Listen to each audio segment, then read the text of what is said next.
So last class, I had two significant points that I wanted to persuade you about. One is that reading the New Testament and the Old Testament as one unified story is incredibly profitable and needful for making sense of what's going on in God's revelation. So we talked about story and how we process things according to the rubric of story. We organize things in terms of story.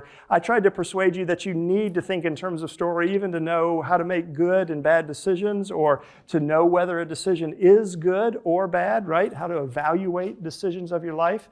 And then we started talking, and this is point two, we started looking at the Old Testament story from Genesis all the way to the end and viewed it through the lens of a 6-act play. So you may remember Act 1 was creation, Genesis 1 and 2. Act 2 picks up at chapter 3 of Genesis and goes through chapter 11. This is the rebellion of humanity against God's good and blessed kingdom. And the remainder of the Old Testament, Genesis 12 through Malachi, was really Act 3, where God chooses a people in order to accomplish his plan. So we called this just shortly or briefly Israel. So we've got God's creation of a wonderful kingdom of blessing, rebellion in the midst of that kingdom, and then we were right in the middle of Act 3, which is about Israel, God's choice of Abraham, Isaac, Jacob, and the promises that he's given them to use them to accomplish his goal. Now, if you're looking in the Gospels here, you may wonder, well, what is the relevance of all of that background story to making sense of the Gospels? And at the end of Luke, this is chapter 24, if you look at verse 25, Jesus, after his resurrection, he bumps into these two disciples. They're on their way to Emmaus. You're probably familiar with the story. And they don't recognize him. He reveals himself to them later, but they're having this conversation and they're very bummed out because Jesus died. They've kind of caught wind of Jesus' resurrection. But I want you to notice what Jesus says in verse 25. He said to them, "O foolish ones and slow of heart to believe all that the prophets have spoken, was it not necessary that the Christ should suffer these things and enter into his glory? And beginning with Moses and all the prophets, he interpreted them to them in all the scriptures, the things concerning himself." So Jesus says, let me give you the context for this man Jesus' death and resurrection. Of course, them not knowing that he actually is the guy. And he starts with the book of Moses, in other words, Genesis, and he goes through the Torah, and then he picks up the prophets, and he talks about Joshua through Kings, and then Isaiah through the minor prophets, and he explains to them how the Old Testament pointed to these events. And then, of course, he reveals himself to them, and then he disappears from their presence.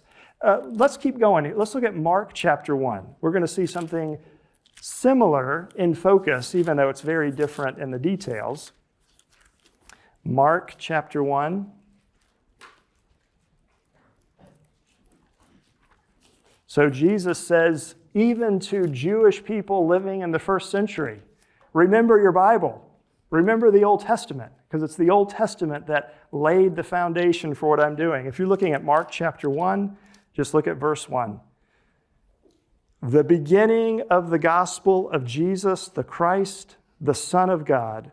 So in other words, the introduction to Mark's gospel is about Jesus, Messiah. That's what the word Christ means, Christos. And then the Son of God. Both of these are titles from the Old Testament. So if you don't know your Old Testament, once again, you're going to miss the introductory statement of Mark, what Mark is saying. He doesn't say, let me tell you about a guy named Jesus. He says, no, let me tell you about Jesus, who is the Messiah, the Son of God. What do those two titles mean? Knowing the Old Testament is what sets you up for that. And then if you look at verse 2, he actually quotes Isaiah and then Malachi there. Look at Matthew chapter 1. Let's just go to the very beginning of the New Testament. Matthew chapter 1. Look at verse 1, Matthew 1:1.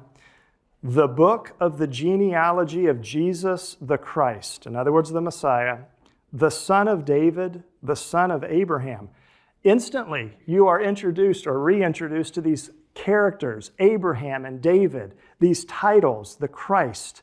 Like, what do these mean? Well, this is drawing from the Old Testament. In order for this introduction to have its wow factor, for it to kind of rope you in, you have to be coming hot off the heels of the Old Testament to know what's to be expected here. What is Matthew promising to deliver? Well, he's picking up right where the Old Testament left off. And so that's where we're at today. We want to finish up the Old Testament. So just a brief summary. Scene one, this is really what happens prior to the monarchy in some ways, right? So we've got God choosing Abraham, God making a covenant with Israel after he brings them out of Exodus. And then we see that God has placed them in the land and he's put his presence with them in the tabernacle. So it's very much like a miniature Garden of Eden again. They know how they're supposed to be living. They have the law, the Torah. They have the presence of God with them, just like God walked with Adam and Eve in the garden. So they have the presence of God as well. And they know that they have a mission as well. They're supposed to be a kingdom of priests and a holy nation. So let's pick up now with scene two. What happens for the rest of the Old Testament? How does this story wrap up? How does it end? So we see here that Israel enters the promised land and God ends up fighting for them. They enter the promised land and God ends up fighting for them. So the way that Israel is going to succeed is by walking by faith, and then God will be the mighty warrior who will come in and defeat their enemies for them and provide for them in that way. We also see that God eventually establishes a monarchy. It starts with Saul, and you may remember there's some problems with Saul, not only in the beginning before he's selected, but then after he is selected, there's some more problems, and he ends up losing his spot, so to speak. He ends up forfeiting the kingdom that could have been his, and David ends up being selected by God, a man after God's own heart. And so God ends up choosing to make a covenant with David of a perpetual lineage. And you may remember 2 Samuel 7, where there's this word play on the word house. David says, I want to build a house for you, God. In other words, a temple. And God says, nope, you're not going to build a house for me. Instead, I'm going to build a house for you. In other words, a dynasty, a lineage, like the house of so-and-so. In other words, when we think of kings and their specific children and how they're following after them.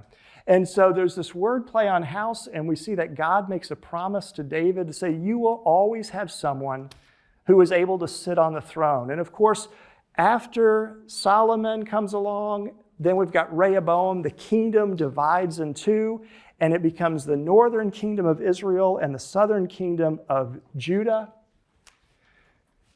And there is never a good king that sits on the throne of the northern kingdom of Israel. And in the southern kingdom, they are from the line of David, except for one little blip. And only 8 of those kings are good, right? So it's a very checkered history. Israel is not doing well, not keeping their covenant, not fulfilling their mandate that God gave them to be a kingdom of priests. And ultimately, both Israel and Judah end up at separate times experiencing judgment. In other words, their disobedience becomes so extreme that God sends, first of all, the Assyrians to come in and take over the northern kingdom of Israel, and they are all brought into exile. And then in 586, the Babylonians come in and takes over the southern kingdom of Jerusalem and Judah and exiles them from the land. And of course, that helps us to read well the prophets, right? Because the prophets are talking about this coming judgment for disobedience. And they're also talking about this coming promise of restoration, because God has not left his people without hope. So there is significant judgment. However, God also promises restoration. And at the end of the Old Testament narratives, we do actually see this taking place. Nehemiah, Ezra, coming back to the land, a new temple is built. It's kind of small. It doesn't look nearly as grandiose as Solomon's. And there's one significant missing piece that is not with this second temple, and that's the presence of God. So you may remember at the end of Exodus, the glory of God fills the tabernacle, God's presence. Moses can't even enter into the tabernacle because he doesn't have access to God's presence. And then when Solomon builds the temple, we also see the same thing. God's presence comes in and fills the temple to where the priests are not able to even go in and minister.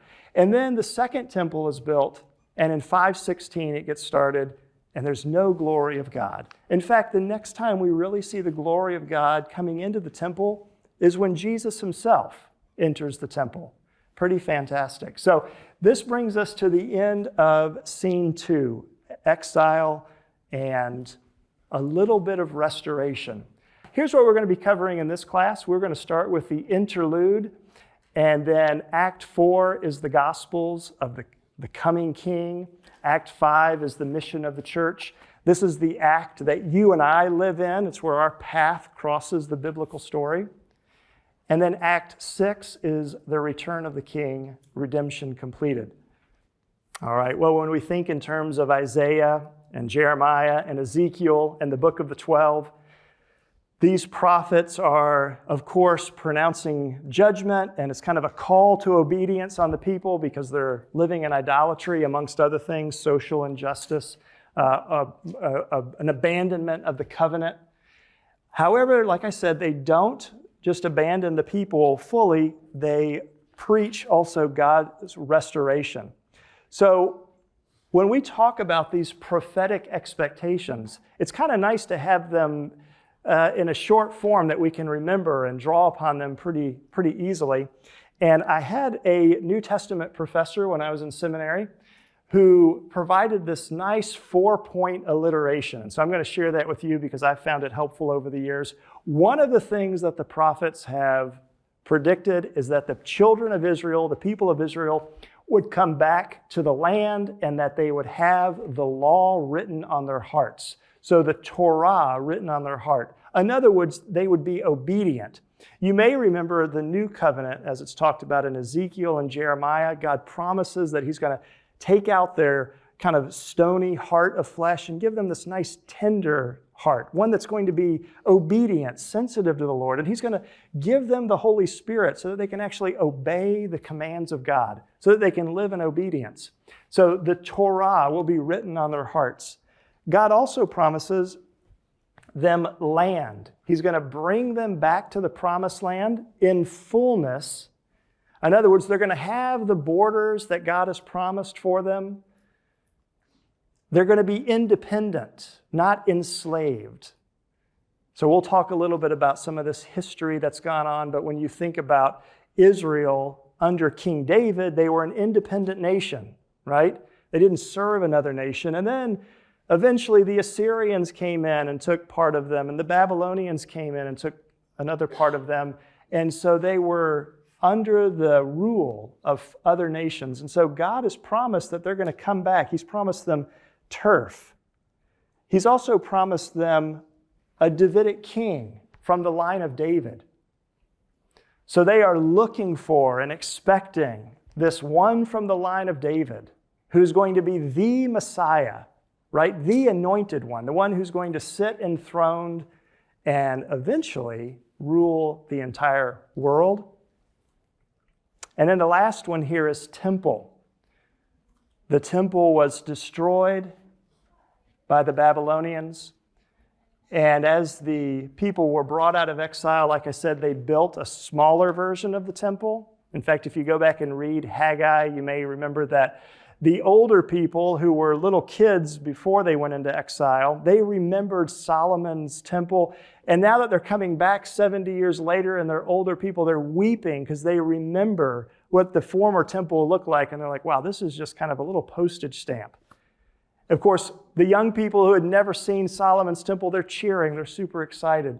But the temple was just kind of a disappointing second temple. Now, eventually it continued to undergo renovations to where when you get to the New Testament, we call that one Herod's temple because he had redone it, and it was a pretty impressive structure. But throughout that whole time, we don't have God's presence with his people. So these 4 things are very important to remember: Torah, turf, throne, and temple, to help us kind of remember how the Old Testament ends there and what it's setting us up for in the New Testament. So these are the expectations that the Jewish people had that God was going to do for them. Provide them a king, provide them independence in their own land, provide them his presence by a temple, and of course, give them the ability to obey him by the Holy Spirit in a new heart. All right, well, let's talk about the Messiah for a little bit. There also is this promised individual. So throughout the entire Old Testament story, there's this buildup of how God is going to send someone to solve the sin problem. It's a lot of S's. I probably should have planned that out a little better. He's going to send someone to solve the sin problem, all right? A serpent crusher. So we know this all the way back from Genesis chapter 3 as God is correcting Adam and Eve and the serpent. And of course, there are curses that are given because of as consequences for their misbehavior. God gives them hope. He says there's going to be someone who's going to be born from human stock, right? Adam and Eve, who is going to rise up and crush the head of the serpent and is also going to be wounded in the process. So we think of this individual as a serpent crusher. Of course, it's not Cain, because Cain kills Abel, and it's not Abel either. So we still, as we read the genealogies of the Old Testament, as we're confidently looking forward to who could this be, we end up seeing failure after failure after failure. It's not Noah, right? We can move forward. It's not Abraham. We can move forward, not Jacob, not Isaac, not David, right? All of these people we're continuing to look forward. And by the time we get to the prophets, we're still looking for someone who is going to be this serpent crusher. Also, we're looking for someone who is a prophet like Moses. Moses himself says, there's going to come a person who's going to come after me, who is going to be a greater prophet than me, right? And we see the New Testament authors picking up on this as well. Of course, probably the one that you and I are the most familiar with are the suffering servants, songs of Isaiah, particularly Isaiah 52 and 53.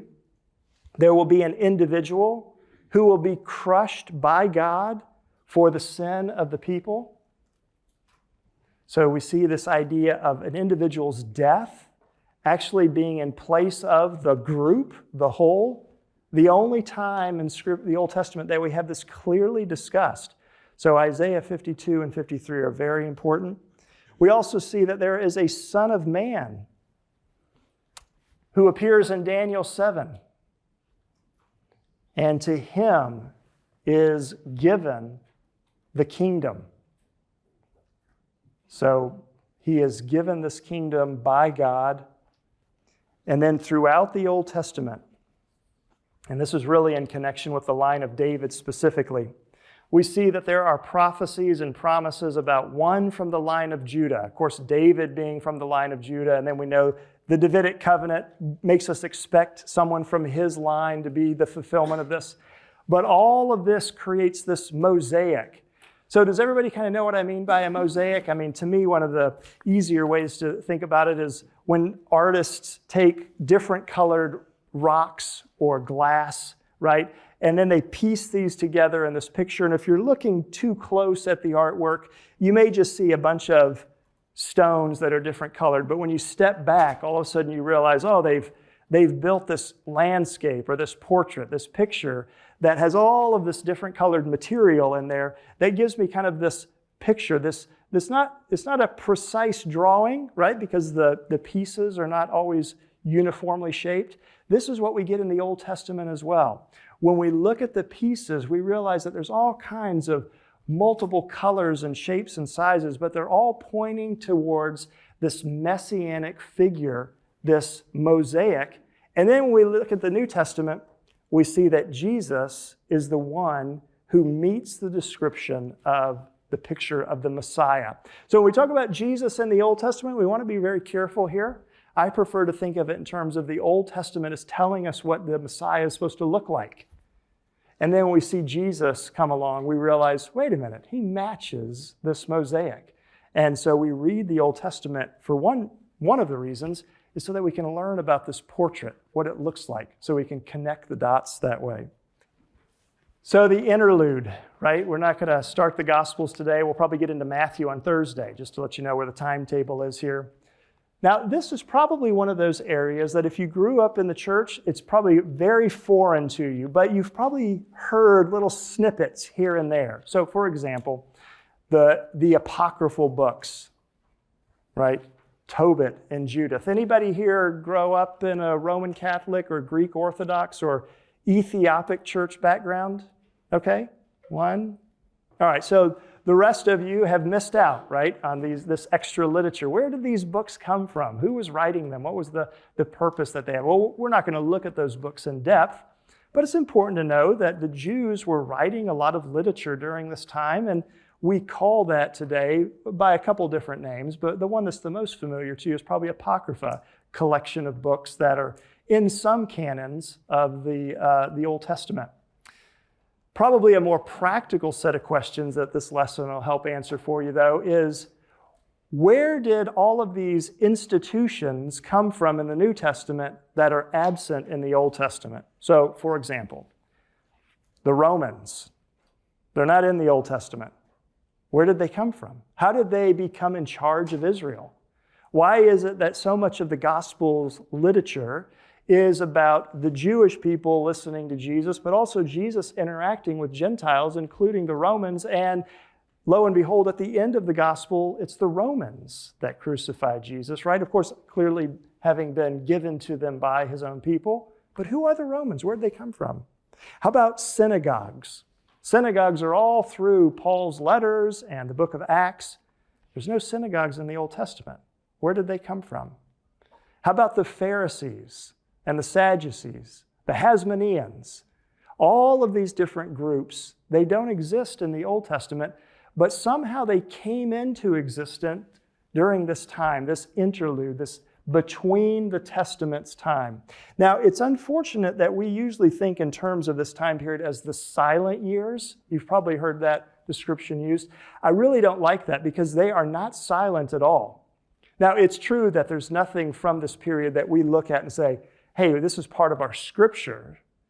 But the Jewish people were extremely active during this time. So let's take a look at three things, really. Let's take a look at some broad world history events, and this will culminate with Rome being in charge of Israel. Let's then take a look at some events that happened within Israel that are very significant for their own independence and then loss of independence. And then the third thing, and we'll pick this up on Thursday, is to talk about some of the literature that was prevalent during this time to help you be a better reader, really, of the New Testament as well. Okay, so intertestamental history, sometimes called Second Temple history. And I'm going to move through this relatively fast because it's easy to get lost in the details of the history here of what's going on. So let me just remind you of Old Testament. We've got Israel being taken into exile by the Assyrians, 722. Then the Babylonians in 586 come in and take into exile the southern kingdom of Judah. Well, after time goes on a little bit, the Babylonians are themselves conquered by the Persians. And so you've probably heard of the Edict of Cyrus when he comes in as the leader of the Persian Empire, and he allows the Jewish people to go back home and rebuild their temple and offer sacrifices and prayers for him as well.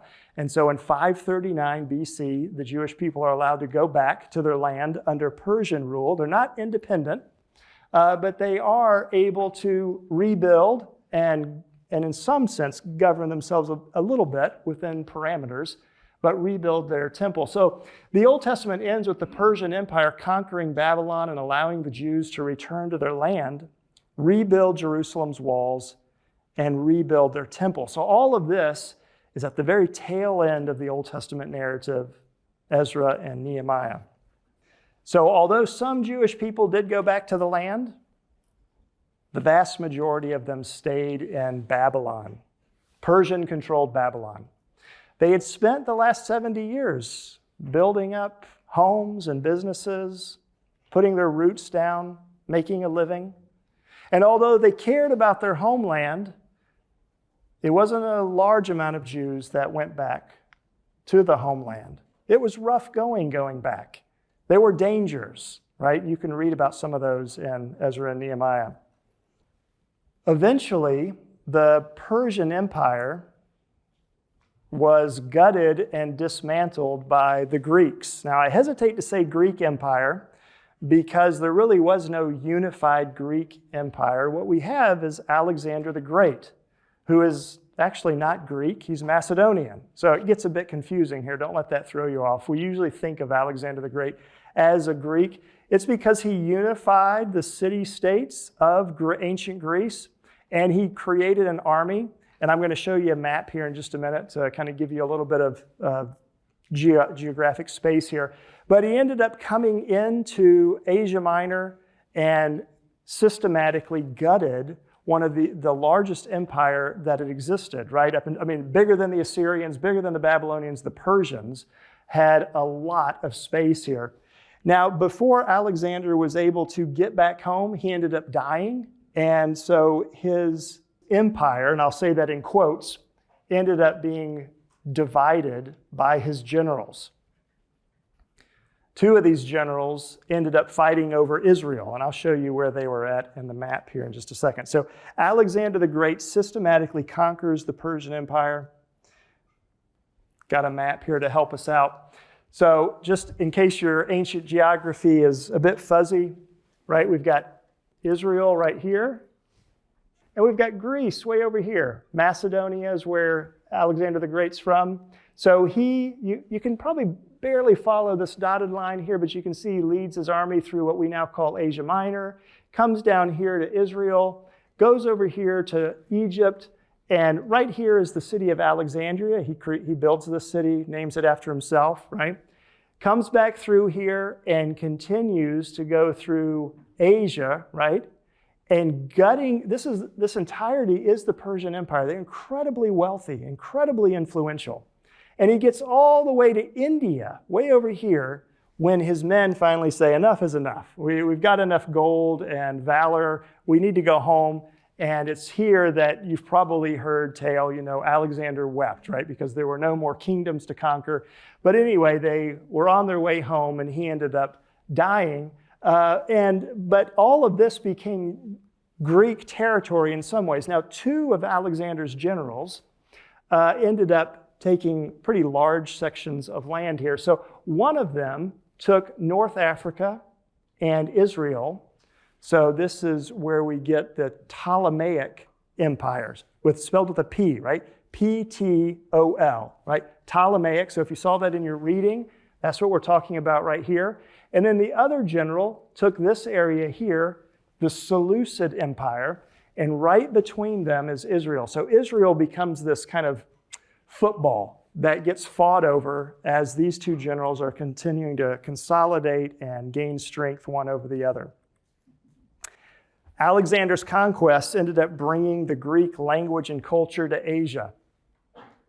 So we call this Hellenization. This is a nice fancy word, but it's important for you to memorize. So put a little asterisk by it. What does Hellenization mean? It just means that Greek language and Greek culture were imported into what used to be the Persian Empire, right? Brought them into Asia, and of course, Israel as well. And then Alexander conquered Israel. Now, I've conquered in quotes because we really don't know how this happened. It doesn't appear to be any battle. In fact, I've got a quote here.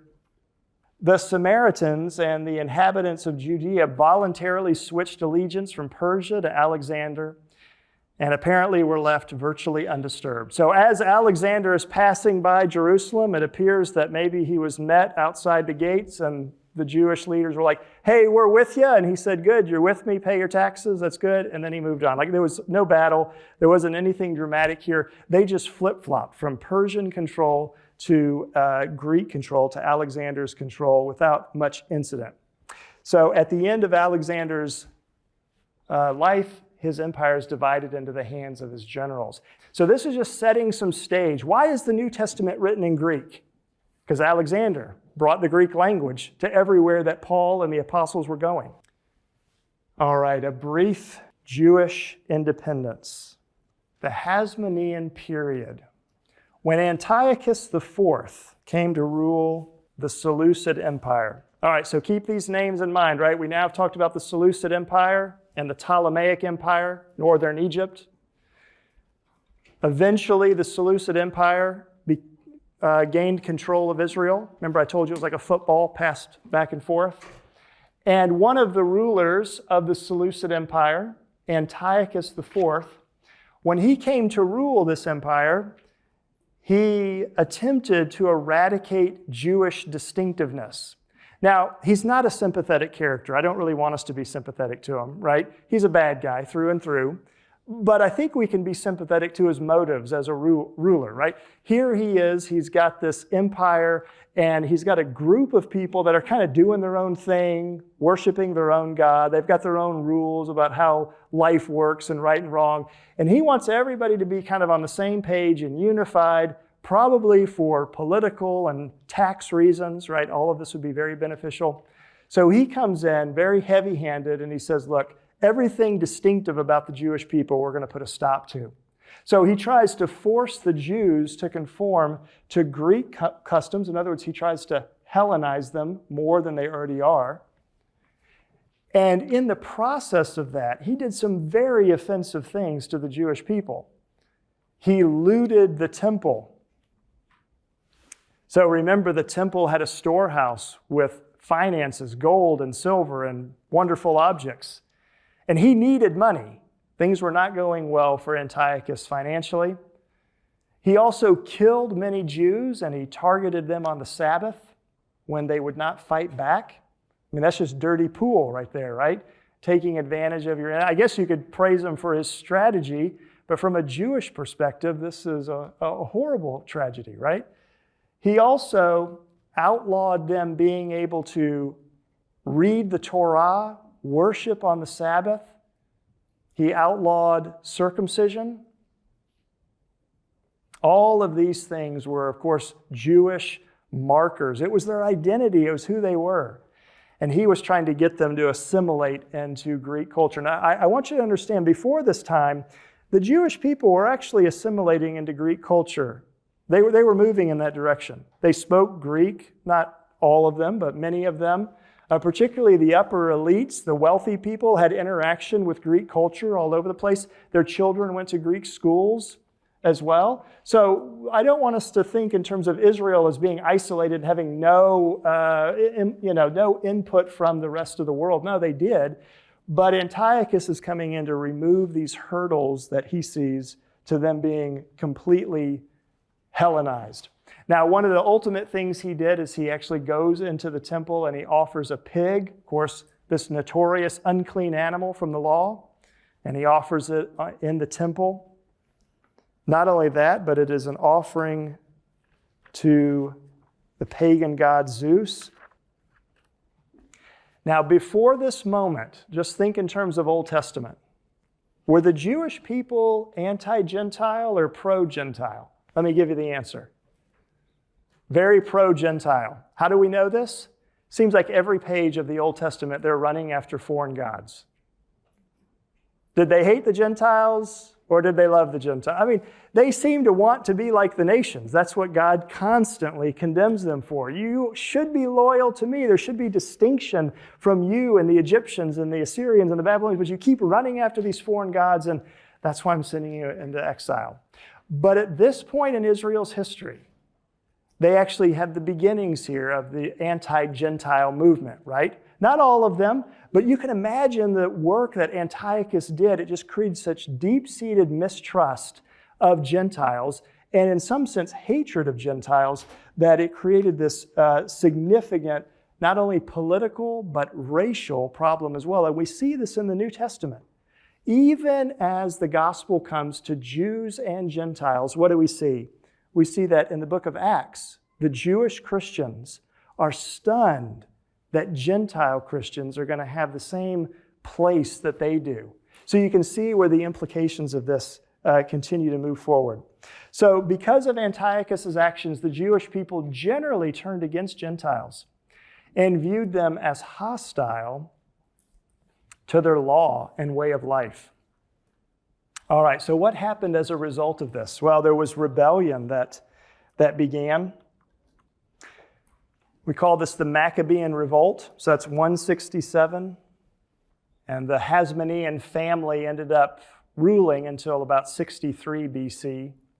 So you probably remember from the textbook, there was one of the attempts that Antiochus had to force the Jewish people to kind of submit is that there were these obligatory sacrifices that they had to offer to the Greek gods, right? To him and to the Greek gods. And so here there's this priest, Mattathias, and apparently he was in line or close to being in line, and he sees a Jewish man offering sacrifices. There appears to be a soldier right there kind of monitoring the whole situation. This doesn't appear to be in the temple outside of Jerusalem. And in his zeal for the holiness of God and his zeal for Jewish separation from the Gentiles and, of course, obeying the law, he takes a spear and he runs it through the Jewish man and he kills the soldier. And then he and his family run out into the wilderness and they basically start a revolt, a guerrilla warfare type revolt, right? Where they're trying to be stealthy and attacking a larger number, even though they have a smaller number. Now, Mattathias dies relatively early in the whole revolt, but his son, Judas Maccabeus, rises up and becomes a pretty significant general. So a Jewish family rose up and started waging guerrilla warfare against Antiochus, and many of the sons of Mattathias become pretty prominent when it comes to the leadership over Israel in this new Maccabean family, right? So eventually they were to gain freedom for Israel and to practice the Mosaic law, and for a brief time, they even had political independence.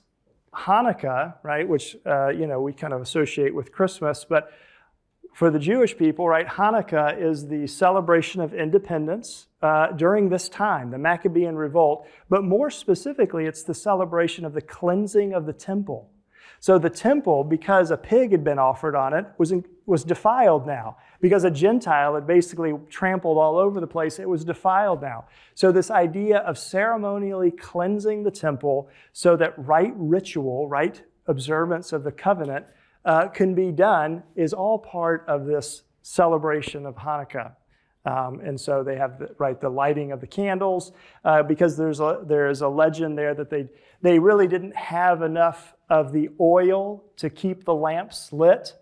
And so they believe that there was a miracle that happened, that the little bit of oil that they did have, it managed to last for 8 days, right, until they could make some fresh oil according to the law of Moses. So eventually they were able to gain independence. And you might think, wow, Mattathias and his family, they must have been pretty incredible conservative Jewish people. Well, that may have been true for Mattathias, but his sons really drifted far from the moorings of their dad.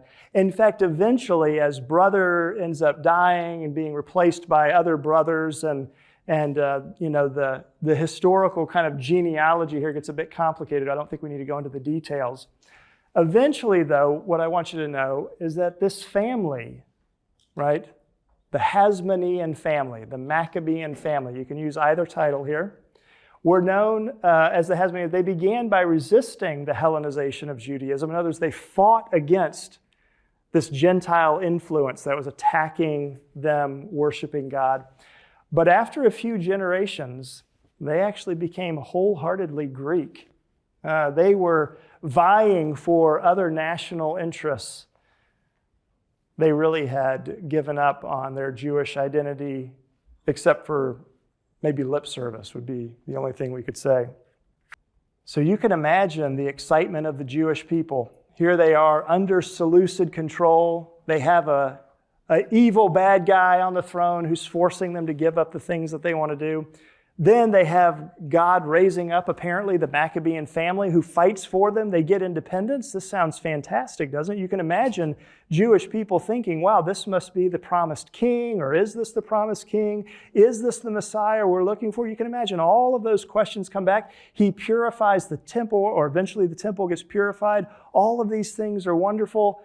And then you start to see, wait a minute, these rulers become more and more corrupt as they go on. And clearly, not everybody is doing things that they're supposed to be doing according to the law. And I'm talking here about the leadership, the rulers of Israel. Well, this leads to some fracture in Judaism. In other words, and we're going to talk about this a little later, The Pharisees have a response. They are a group of people that are responding to how the Hasmoneans have failed to lead correctly.